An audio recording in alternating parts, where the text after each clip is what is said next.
Wel, anwyl gyfeillion.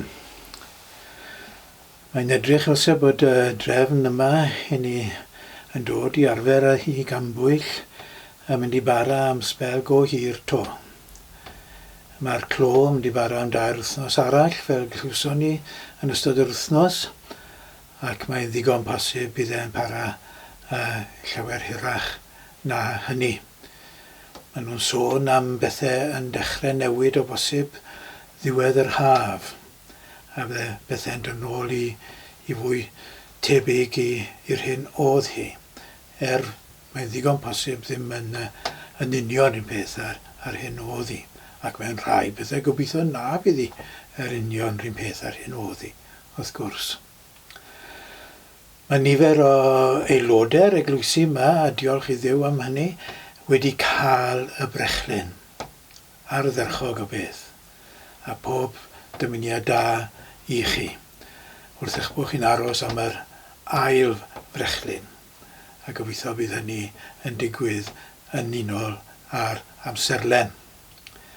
Mae'r gweddill ohono ni dal i aros ac yn aros yn amyneddgar gobeithio. Sdim pwynt i ni golli ein pwyll, a sdim pwynt i ni i fynd ar ôl y meddygon ac ati yn gofyn pryd i ni yn aros ein tro yn amyneddgar. Mae'n siŵr y daw ein tro ni heb fod yn rhy hir, gobeithio. Yma yn Seion, Llandysul, i ni wedi profi colled drom yn ystod yr wythnos hon eto. I ni wedi colli William Cyff, un o ffyddloniaid yr eglwys yma yn Seion. Yno bob dydd Sul lan hyd nes i fod yn mynd yn dost a gorfod mynd ar y dialysis. I ni'n cydymdeimlo yn ddwys iawn a Mair am ei cholled ac ar teulu i ei gyd. Bendith fawr fo arnoch chi. Yn ystod yr wythnos hefyd fe fiwyd yn cofio am un o ddigwyddiadau erchyll yr 20fed ganrif, sef yr Holocost, yr hyn sy'n cael ei adnabod fel yr Holocost, pan laddwyd miliynau ar filiynau o Iddewon yn bennaf, ond cenhedloedd eraill a phobloedd eraill hefyd gan y Natsiaid yn yr Almaen. I ni'n cofio am y digwyddiad hwnnw mewn edifeirwch mawr, i feddwl bod natur ddynol yn gallu gwneud y fath beth, ac feddwl bod pobl gyffredin yn rhan ohono fe. Pobl yn mynd i'w gwaith feunyddiol i ladd pobl, ac yn dychwelyd gatre wedyn ni, ac yn chwarae gyda'i plant, ac yn bwyta'i swper, ac yn adrannoedd yn codi eto, cael brecwast a mynd i wneud yr un peth. A bod pobl yn barod i wneud hynny, a bod pobl gyffredin yn gwybod bod hyn yn digwydd, a ddim yn codi llais yn ei erbyn e. Achos bod yr awdurdodau yn dweud bod rhaid iddo fe ddigwydd. Erchyll o beth, ac yn dangos y ddynoliaeth ar ei gwanna ac ar ei gwaetha. Y bobl yn cyflawni fe ac yn ei gynllunio fe wrth gwrs, ond y bobl oedd yn caniatau iddo fe i ddigwydd yn ddiwrthwynebiad. Ac yn ein cymdeithas ni y dyddiau hyn, mae yna gysineb yn cael ei fynegu.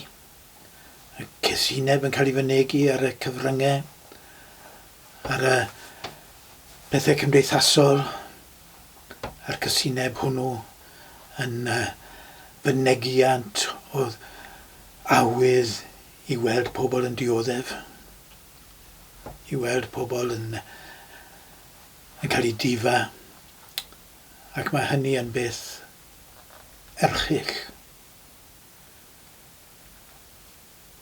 Os gwelwch yn dda, gadewch i ni sydd yn dilyn yr arglwydd Iesu i ddweud fod hyn yn anghywir. Mae e just yn wrong. A bod angen dweud hynny.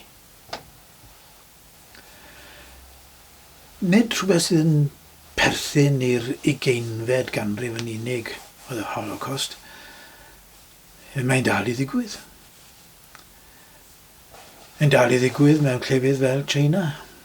I ni wedi clywed cryn dipyn am bwyty'r wisgo'r yn ystod y cyfnod diweddar yma. Cenedl yng ngorllewin China. Cenedl eu diwylliant nhw, eu iaith nhw yn bir wahanol i'r Tsieineeg ac i'r diwylliant Tsieineaidd. Cenedl eu chrefydd hefyd yn bir wahanol. Cenedl Foslemaidd yw'r wisgo'r. Ac maen nhw'n cael eu herlyd am eu bod nhw'n wisgo'r. Ac mae ymdrech i ddinistrio eu diwylliant nhw. I ddinistrio eu iaith nhw. Mae'r un peth wedi bod yn digwydd ac yn dal i ddigwydd yn Tibet. I ni'n cofio hefyd am bethau erchyll a ddigwyddodd yn Rwanda, yn Bosnia, yn Darfur, yn Cambodia. Yr holl bethau hyn yn yr 20fed ganrif ac yn arbennig felly mae rhai yn trio anghofio mae'r hyn ddigwyddodd Armeniaid ganrif yn ôl. Ychydig dros ganrif yn ôl adeg y diwedd y rhyfel byd cyntaf yn yr ymerodraeth Ottoman. A'r wladwriaeth ni'n nabod nawr fel Twrci. Digwyddodd yr erchyllderau hyn y pryd hynny. Ond eto nid rhywbeth sy'n yn perthyn i'r 20fed ganrif a'r 11fed ganrif ar 20 yn unig yw hyn. Ac mae angen i ni ddweud hynny a deffro'r ymwybyddiaeth mae hyn yn rhywbeth sydd wedi bod gyda ni ers dechrau hanes. Mae bell nôl yn ni'n gallu cofio. Mae wedi bod yn arfer i genhedloedd i ymosod ar ei gilydd, i lwythau i ymosod ar ei gilydd a dinistrio ei gilydd yn llwyr a chymryd drosodd. Dyna beth oedd imperialaeth. Pan oedd pobl o wledydd fel Pryden yn mynd mas dros y môr i wledydd eraill ac yn cymryd drosodd. Yn dinistrio oherwydd bod ganddi dechnoleg gwell, oherwydd bod hi'n gyfoethocach ac yn gallu defnyddio ei hadnoddau mwyn goresgyn pobl. Difau iaith nhw, difau diwylliant nhw, a'i lladd nhw. Fel ar Ynys Tasmania, lladd pob un. Pob un. Ac wrth i mas i'r America a dechrau gyda'r lladd a chymryd drosodd oddi wrth y brodorion yn un o Daleithiau'r America. Ac hynny'n parhau pan ddaeth America'n annibynnol gymryd drosodd y tiroedd. Just mynd mewn a gweud, ni sy'n fan hyn nawr. Ewch o yma. Oedd hynny yn digwydd. Digwyddodd yma yng Nghymru. Digwyddodd i'r brythoniad yn hynafiad ni. Wrth bod cenedl arall yn dod ac yn meddiannu i tiroedd. Yr hyn ddigwyddodd yn nes i'r Benfro. Yn Normaniad yn dod ac yn dweud wrth y Cymru brodorol, ewch o yma. Os nag chi'n mynd i'n eich lladd chi, ac ni'n rhoi'r tiroedd yma i rywun arall. Mae'n digwydd o hyd ac o hyd. Pam? Mwyn bydd ariannol, bydd economaidd, y wlad bwerus, wrth gwrs, dyna un reswm dros y fe ddigwydd. Ond mwyn gallu gwneud hynny, mwyn gallu mynd ati ddi a cymryd drosodd tiroedd bobl eraill, mae rhaid dweud bod y bobl eraill yna yn israddol. Bod nhw ddim yn heiddi bod lle maen nhw. I ni'n well, a mae hawdd yn ni gymryd drosodd. Fel yna mae Beda, tad hanes Lloegr, yn dehongli'r hyn a ddigwyddodd pan ddaeth hynafiad y Saeson drosodd o'r Almaen ac o Denmarc a rhan eraill o gyfandir Ewrop a chymryd meddiant o diroedd Lloegr. A Beda yn credu bod y bobl hynny a ddaeth draw yn well na'r bryndorion o'n yma. A bod difar Cymru symud nôl o'i tiroedd yn beth iawn i wneud, achos bod cenedl well wedi dod. A fel yna mae e'n sgrifennu ei hanes, ac yn mynegu cysineb a dirmig at y Cymru fel bod ei israddol. Ac mae'r ffordd mae e wedi sgrifennu'r hanes na wedi dylanwadu ar haneswyr Lloegr a Chymru ar hyd y canrifoedd wedi hynny ac yn dal i wneud. Mae edmygedd mawr gan bobl at Beda o hyd, i fod yn dad y dirmig yma at y Cymru. Beth bynnag, os ewn ni nôl cyn hynny, hyd yn oed, nôl i ddechreuadau amser, os ewn ni'r ysgrythurau a gweld yr hyn a ddigwyddodd yn hanes Cain ac Abel. Dyma un o'r hanesion ffurfiannol, wrth gwrs, ynglyn â dechrau'r ddynoliaeth. Ac mae yn natur y ddynoliaeth wedi'r cwymp. Y natur y ddynoliaeth i'r cryf i ddirmygu'r gwan. I'r balch i ystyried eraill yn israddol. Ac yn meddwl bod hawl gyda ni i'w difan nhw. Chi'n gweld mae'r hyn ddigwyddodd rhwng Cain ac Abel, i ni'n cael adlewyrchiad yn y digwyddiad hwnnw o bobl gwareiddiad. Cain yw tad gwareiddiad. Cain oedd yr ymaethwr. Cain oedd yr adeiladydd dinasoedd. Dyna fel mae'n cael ei bortreadu yn llyfr Genesis. A fe yn lladd Abel, yr herio'r. Nyn oedd yn byw yn awyrgylch llai datblygedig, os mynnwch chi. Yn byw yn unol â hen arferion. Yn cael ei ystyried fel bod israddol a Cain yn cael ei wared. Dyna fel oedd pobl y dinasoedd yn Mesopotamia yng nghyfnod yr Hen Testament yn ystyried pobl oedd yn perthyn i'r diwylliannau a cenhedloedd, ond nhw'n ystyried yn llai datblygedig. Dyna oedd y tensiwn pan ath yr Israeliad mewn i wlad Canan, wrth gwrs. Pobl y dinasoedd oedd y Cananeaid, pobl soffistigedig, pobl oedd yn cael ei ystyried fel rhai datblygedig.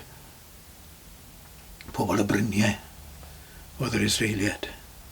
Pobl oedd yn byw yn y mynyddoedd, llawer llai datblygedig yn dechnolegol. Ac oedd y tensiwn hynny'n bodoli, ac mae'n cael ei adlewyrchu yn hanes Cain ac Abel.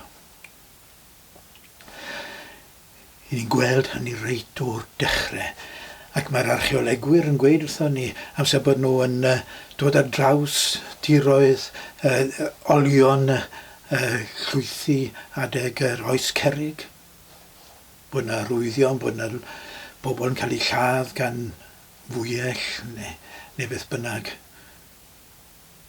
a bod llwyth yn cymryd drosodd wrth lwyth arall, ac yn cymryd drosodd yr adnoddau i bydd hi i hunan.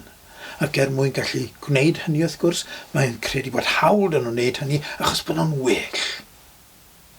A rhaid edrych lawr ar eraill ac ym mhob rhyfel I ni'n gweld hynny yn digwydd. Y meddylfryd hwnnw'n cael ei fabwysiadu i ni'n well.